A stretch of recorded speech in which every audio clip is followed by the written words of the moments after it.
Have you ever noticed those strange little gaps in history? A numbering system that inexplicably skips a digit, a calendar with a few days just gone, or a census report where the totals just don't add up. We often dismiss these as simple human errors, clerical mistakes lost to time. But what if they aren't mistakes at all? What if they're evidence of something deliberately erased, something that cannot, or perhaps should not be counted? Historians and archivists occasionally stumble upon these anomalies. For centuries, they've been footnotes in academic papers, curiosities discussed over coffee. But when you start connecting the dots, a disturbing pattern emerges. These gaps aren't random. They appear across different cultures, different continents, and different eras, all pointing to a singular, terrifying possibility. They hint at the existence of a creature, an entity, so fundamentally alien to our understanding of reality that its very presence corrupts the act of counting. Let's call it the uncounted. This isn't a creature you'll find in any bestiary or mythological text. It was never described directly, because to describe it is to acknowledge it, and to acknowledge it is to count it. And that, it seems, is where the real trouble begins.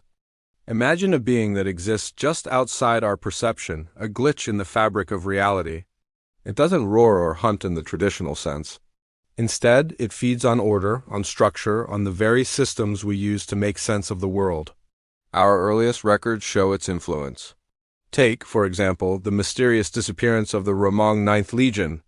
Official histories are vague, but certain unofficial tallies and quartermaster logs from that period show bizarre inconsistencies. Muster rolls where the final count is one less than the sum of its parts. Inventories of supplies that seem to shrink on paper, even when the physical goods are accounted for. These weren't just bookkeeping errors. The scribes of the time noted their confusion, their sense that something was actively interfering with their records. The phenomenon wasn't limited to Rome. In ancient China, during the Qin dynasty, there are tales of the emperor's grand census project. The effort was meant to be a monument to his power, a precise accounting of every soul in his domain. Yet the project was abruptly and violently abandoned. Official court records blame rebellious factions and logistical failures.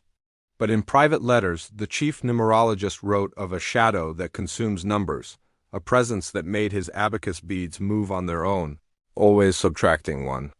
He spoke of entire villages that existed one day and were simply gone the next, not just the people, but any record they had ever been there. Fast forward to the Middle Ages. The construction of great cathedrals often took centuries, with meticulous records kept of every stone laid, every worker paid. Yet, in the ledgers for several famous cathedrals, there are gaps. Entire years are missing.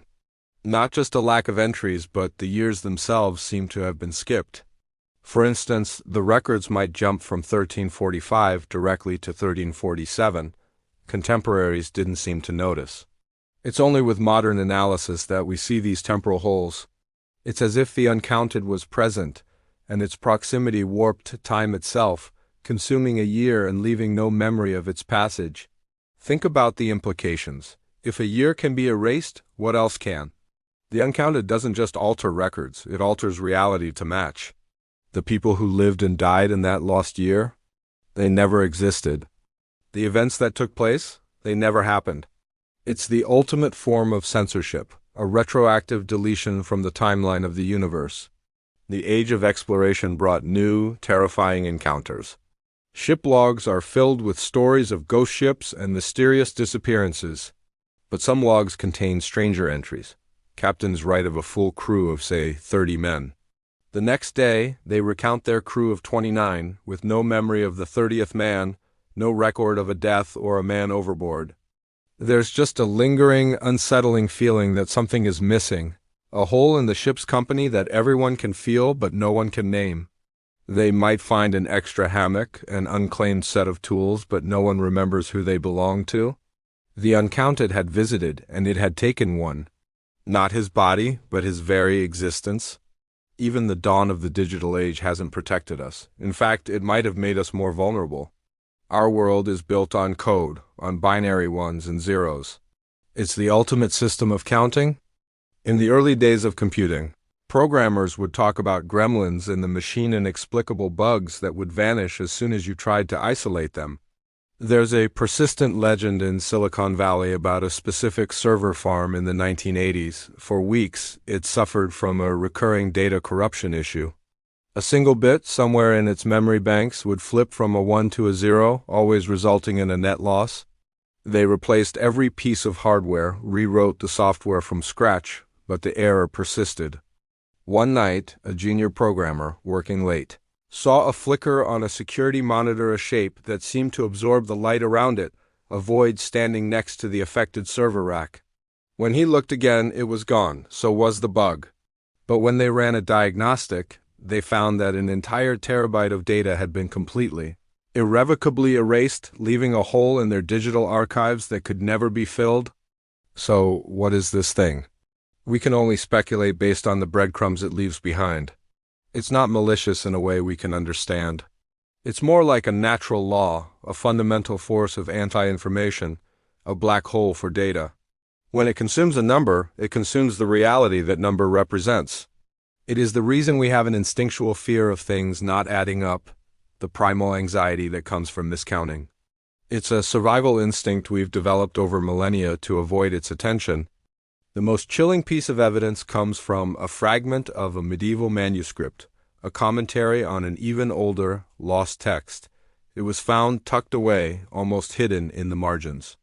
It's a frantic, barely legible scrawl, the last words of a scholar who had clearly gotten too close to the truth. The note is fragmented, but what remains is horrifying. It reads, it alters the tallies, the calendars, the census lists. Entire years are missing. If it is counted, The sentence cuts off there. But just below it, in a different, shakier hand, as if written much later by someone who found the text, is the final, terrifying conclusion. One knows how many times it already has. Think about that. If counting it is what triggers its effect, and we are only now piecing together its existence, how many times in our history has someone else figured it out? How many forgotten scholars, numerologists, and programmers have gotten this far, only to become the next number subtracted from reality? How many times has this very discovery been made, and then erased along with the discoverer? Are we the first to see the pattern, or just the latest in a long line of forgotten victims?